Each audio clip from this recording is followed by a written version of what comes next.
It's an honor to be here.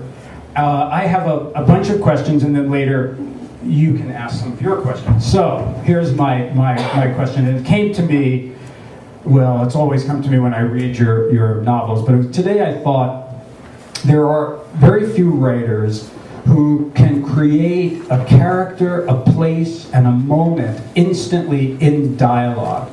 And you do it over and over again. Somehow the dialogue, we know exactly what they're doing, what the character's doing, what the place is like.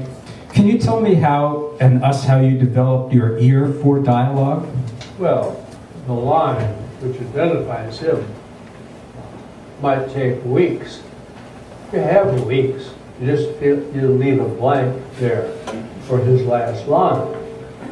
It's that easy. I end sentences. I end scenes with my main character saying something, but it might take me weeks, and I go back and fill it in.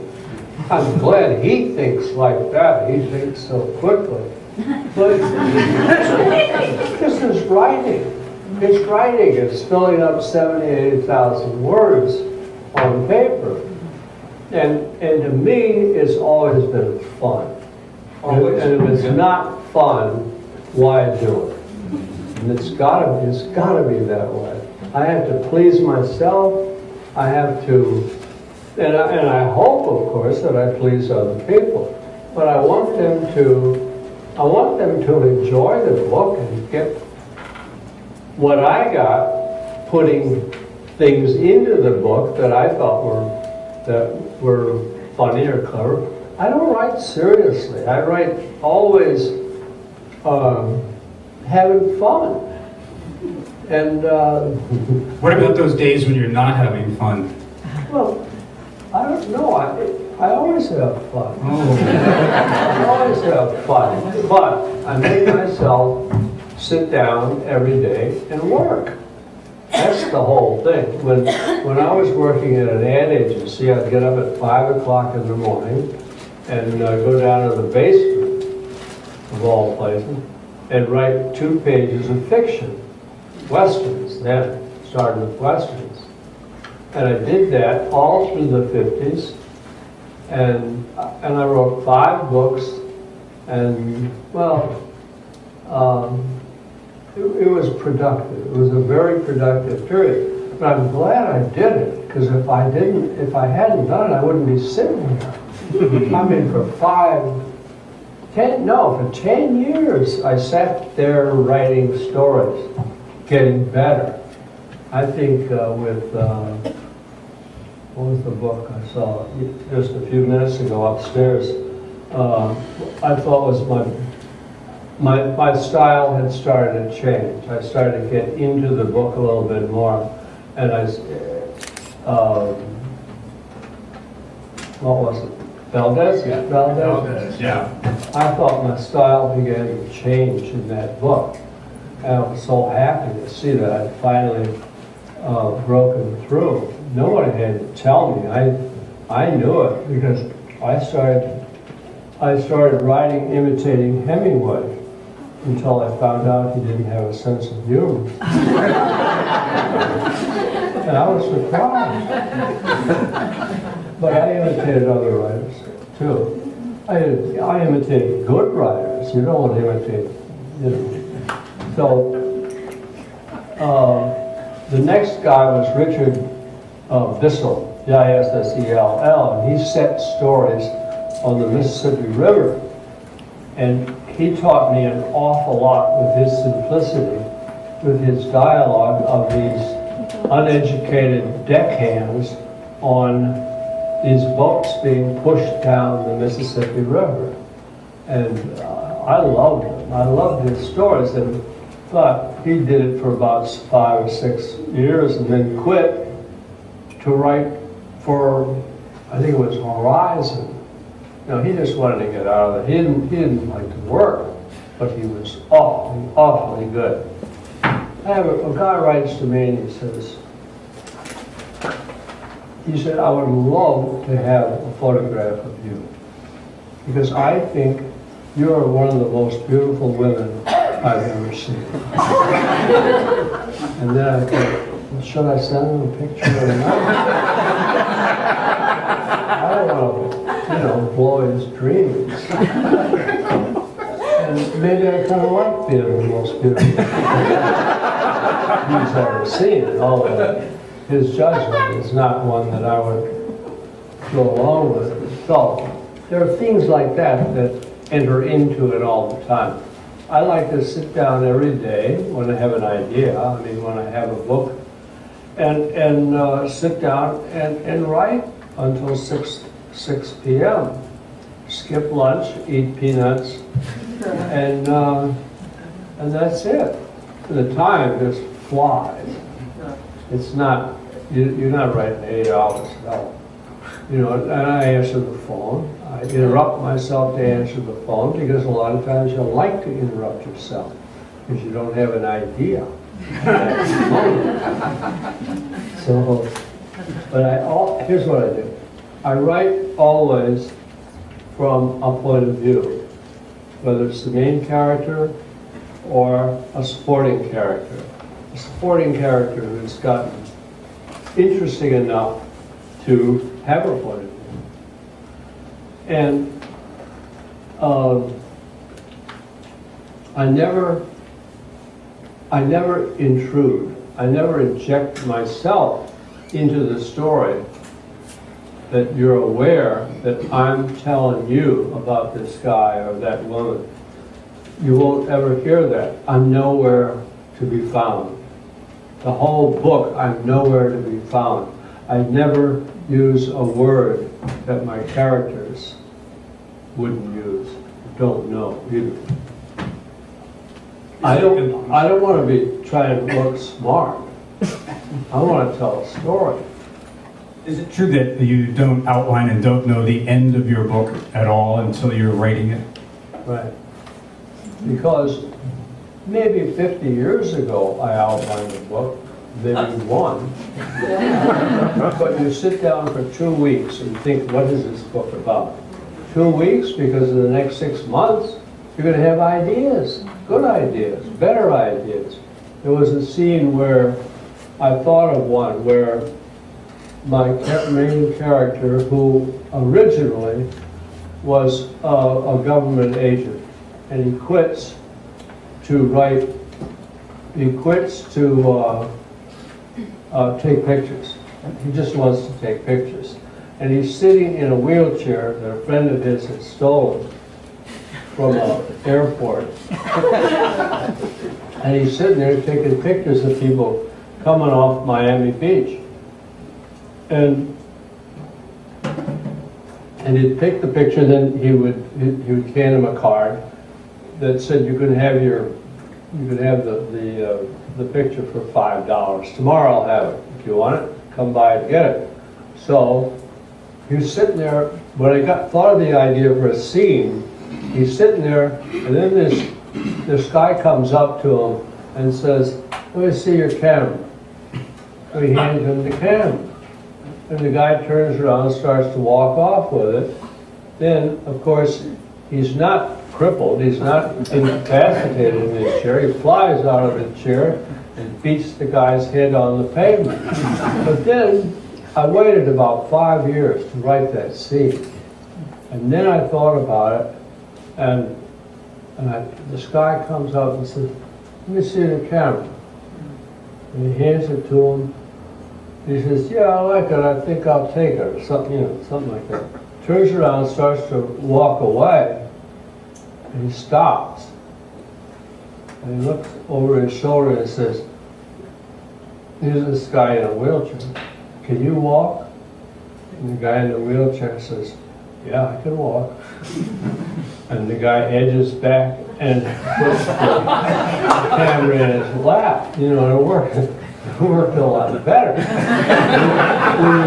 When you're outlining in the beginning and you're putting down ideas, you'll go with the first one, Well, when you just let it happen, get the idea as you're writing, you don't know what's going to happen. I never know what's going to happen.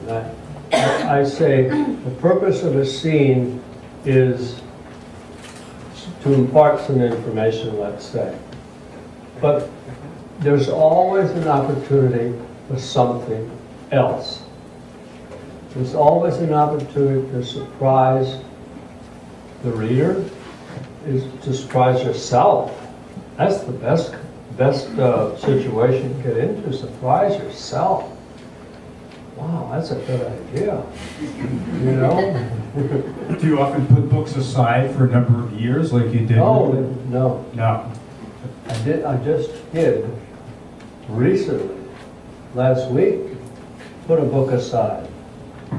Because the book just, I thought, the book took place in Arizona today, and 3 Indians. One Indian is in an Indian rodeo in Tucson, and he wins the bull riding event. He wins $4,000 and a new saddle. Whereas the big rodeo, you know, the guy will win $50,000 to $100,000 for bull riding. So, but he's very happy, and he's drinking and having fun when this immigration guy walks up to the 3 Indians having fun, and well, it goes downhill from there. So I thought, why do you want to write that story? It sounds too much like stuff that you've done.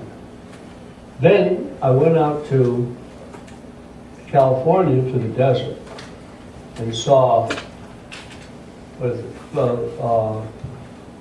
you know, where all the rich live. Perhaps. No, Palm Springs. Palm Springs. Palm Springs. And I saw Palm Springs, and I thought, my, there's a lot going on here. There's even things that I've written about here going on here. And I never thought of Palm Springs. Am I nuts? Well, I've been thinking of Palm Springs since last week, and I'm going to set a book there for sure, because all of a sudden I'm excited after writing 45 books. I'm excited about the next one. Who's in it? And I can already see different people in it who are, you know, whose characters will not get along. But it's got to be something new and different for me, and it's going to be fun. I know it's going to be fun. So I'm going to do it. I don't know what the title is. Well, that's okay. But I'm going to bring Raylan into the story, because Raylan is an outsider to Palm Springs, and Raylan will see Palm Springs from Raylan's point of view. What does she think of it? Well, a lot of people think it's it. This is it. Get a $2 million house in Palm Springs, and you got it. And I believe that.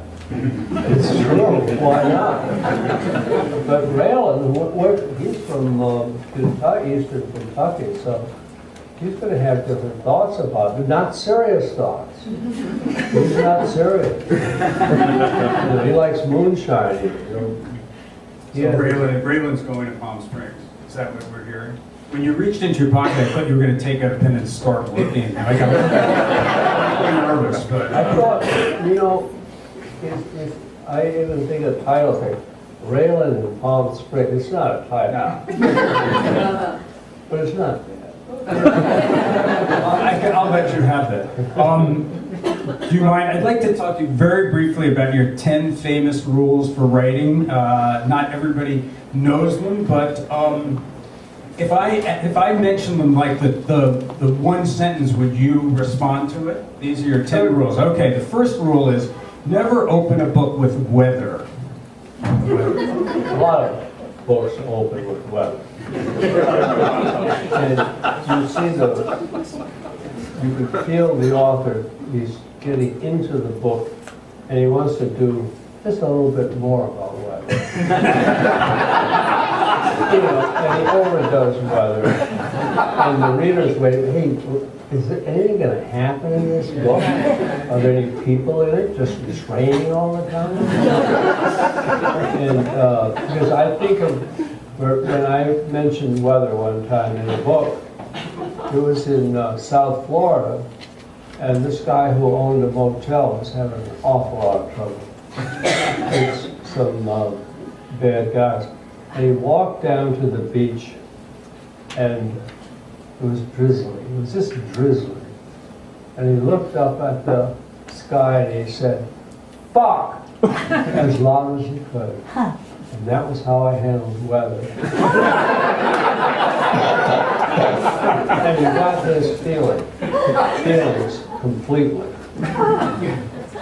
Okay, yes. Yeah. Okay, 2. I don't like to write about weather. 2, avoid prologues. Well, why put a prologue? The writer thinks I'm going to get people interested in this book by telling them something that happened to somebody in the past. Why put all that trouble? If it's any good, just throw it in anywhere at once. Start the book and get going with it. I have three prologues to scratch out. Okay. 3, never use a verb other than said to carry dialogue. I'll let you get a drink first, and I think this is an excellent rule. But he said, she said. Well, verbs other than said call attention to themselves. It's the sound, he muttered. Or when you tag on an adverb, he muttered. Any ly adverb. I can't even do it. But it occupies space. It occupies valuable space right in the middle of somebody saying something, exchanging an idea with somebody, and you're mucking it up with ly words. That's the whole thing. Is it also, if you haven't said it in your dialogue and you're so insecure as to have to modify it, that we should avoid them as well? Yes? Well, He said, sort of scaredly. Terrible joke. Terrible. Okay, go on. So, because Mary McCarthy said, she wrote a sentence, which was a question, and at the end of it was, she asseverated. So I had to go look it up. I don't know why, but I did, because I was lost from the story. I forgot what one it was. But I've read her. I read probably everybody, looking for somebody I could learn from. Well, that was 4, was never use the adverb to modify the verb. So we'll move on to number 5. Keep your exclamation points under control. You're allowed no more than 2 or 3 per 100,000 words of prose. Exclamation points are not used for exclamations. You see that in books all the time. If you have a real exclaimer, all right, put the exclamation mark after it. But avoid the exclaimer if you can. Keep the people smarter than screaming at each other. Huh? 6, never use the words suddenly or all hell broke loose. There's a number of writers that I've read over the past few years, famous, popular writers, use suddenly and all hell broke loose over and over. Well, I should say over and over. They use that's enough. They probably exaggerate. Oh, Yeah. yeah. Number 7, use regional dialect patois sparingly. Well, I'm about to break into one. Go on. No, that sorry. speaks for itself. Yeah. Okay. Go ahead. 8, avoid detailed descriptions of characters. Well, there are certain writers who a character is introduced on a certain page, And for the next several pages, the character is described physically and every which way. And the story stops. You can say the character has blonde hair, but then later on you can throw something else in. You don't have to stop the story and put it all in one place. But I don't describe characters that much. It's not, because when you meet a character, form a picture, before I've even described in any way the character, you see the character, and I don't want to interfere with that. I don't want to get in the way. You like this, but you like the looks of this person. And this happens a lot in your reading, if you remember. Well, this is related, number 9. Don't go into great detail describing places and things. Well, go ahead to the next one. Actually, number 10 is my favorite rule, which is try to leave out the part that readers tend to skip.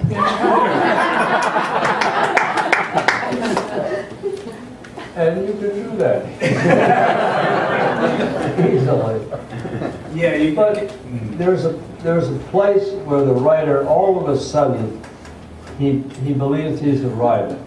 And the page becomes filled with words. And maybe he's making a point, but you don't care about the point he's making. You want the story to move on. You say at the end here, my most important rule is one that sums up the 10, which is what you're talking about. If it sounds like writing, I rewrite it. That's hard. Yeah. Is it when you suddenly are feeling your personality in the book, or you're looking over your shoulder at your work, the self-conscious thing that you're talking about? I think that's it, that it does look like you're trying so hard to write that, no, I don't want any feeling. I don't want any feeling that, for the reader, that I'm writing a book. I want to just, however it works, I'm not sure I can explain it, but I want the reader to be so immersed in it without any help from me that the reader goes along with it, likes it, and rides with the story. Well, I had read these rules a while ago, and then I reread them before I started reading Raylan, the new book, and I was so aware of the way things are sort of not speeding along, but moving along in the dialogue, and the reader is sort of getting these people without you telling us. It's almost all in the way they speak and speak to each other and how they react to each other.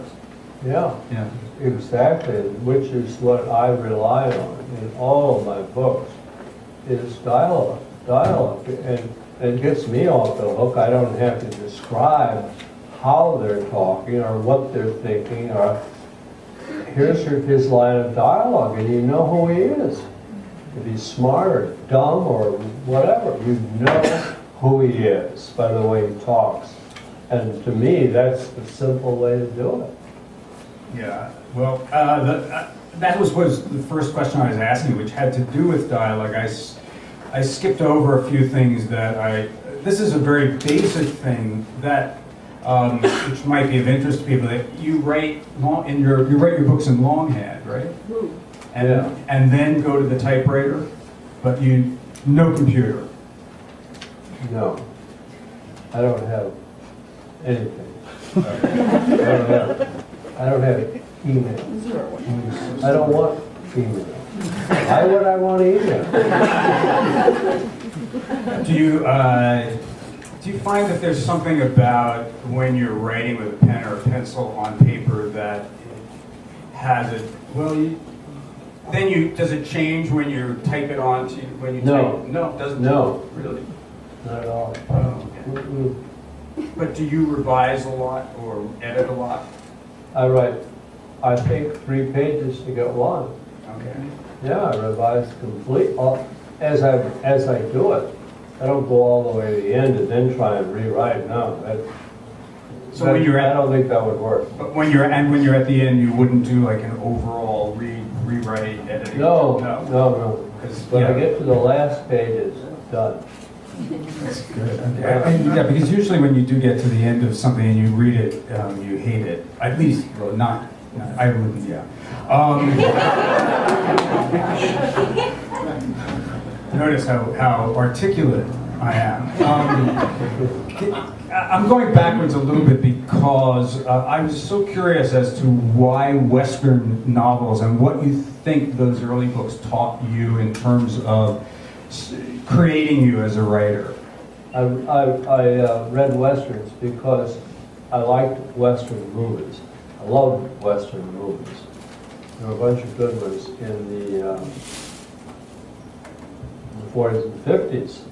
So I thought, start writing a Western. Just do some research and get into it.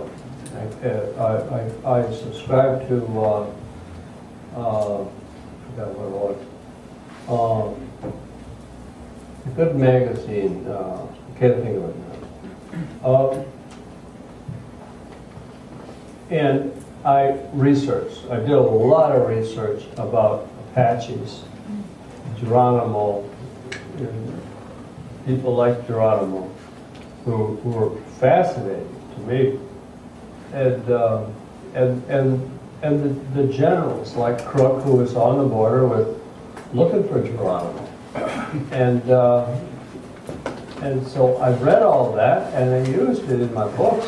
I liked Western movies, but I didn't like Westerns as they appeared in pulp magazines. Dime Western, 10-story Western. They all paid 2 cents a word, and that's what I ended up in primarily.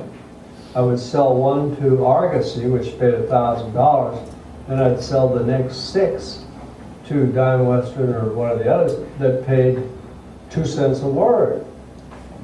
What was the one? 310 to Yuma. I got $90 for it. 4,500 words. Then it's made into a movie. It was a good movie that maybe cost at the most $2 million. Then it was made again for probably $40 million, you know. And they didn't pay me anything until my agent complained. What are you doing? Just taking his story and making a big movie out of it. I liked the second movie, except that it didn't make sense. But it was full of thrills and chills, and I like that. Speaking of the research, I wondered how much research you do. I mean, in the new book, you must have done a little research about people stealing human organs. Yes? Oh, yeah. Yeah, fun stuff. My researcher is sitting right here. Oh, is that great? Yes, who gives me countless. Take a bow. Facts. Things and he gives me stacks of information, you know. But I read it all. I do. I have to, because there's always good stuff in it. Always. So Greg's kept me going for, what, 30, how many years? 32 years, huh? There's always a question of how much research how much of that information you can use in your work before it overwhelms the work. I mean, I asked you that question, but I didn't feel research in the book. In other words, I don't feel that I'm being told or taught about people who steal organs and sell them. I mean, in fact, it's so shocking when it opens and that it feels brand new. So, how much do you, after you're reading the stacks that Greg gets for you, is it just sort of like? I hadn't read it. I hadn't read any of that. Oh, you hadn't? No. And Justified said, well, we've done body parts. Oh. And I said, well, I didn't see it. When did you do it? Or I didn't do it. Maybe somebody else did it, but that doesn't count.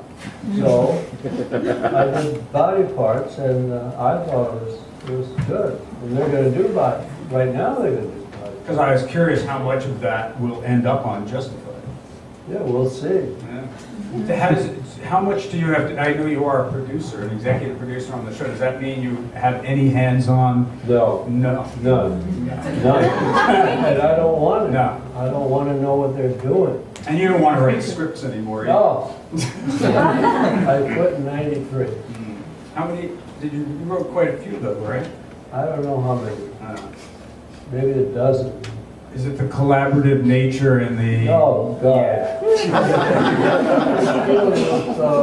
With movie people, studio people who really don't know what they're doing. No. And it's good that you don't have to. So, Sure is. But have you, but with Justified, so you don't have anything to do with it. How do you feel they have interpreted your I story? think they're great. I think all those stories have real drive to them, and everybody's having fun. You know, that's the main thing. They're all having fun. And are you going to write more Raylan books? More? Well, I'm gonna send Raylan out to Palm Springs. Well, that's He deserves it. He does deserve a break, particularly after this book. He needs something glamorous. Hold on, I could turn it over, but I'm not yet ready to turn him over, you know. I just wanted to come back to one thing to understand it, because you said before that you always write from a character's point of view to create the book. Do you find your way to that point, or it is what sets the book in motion, or or do you find it along the way to creating the book? You go down 4 spaces, and you're with somebody else's point of view. I think it's that easy. Oh, okay. So you're following the different routes, and then you know the one to take. Right. Okay. Right.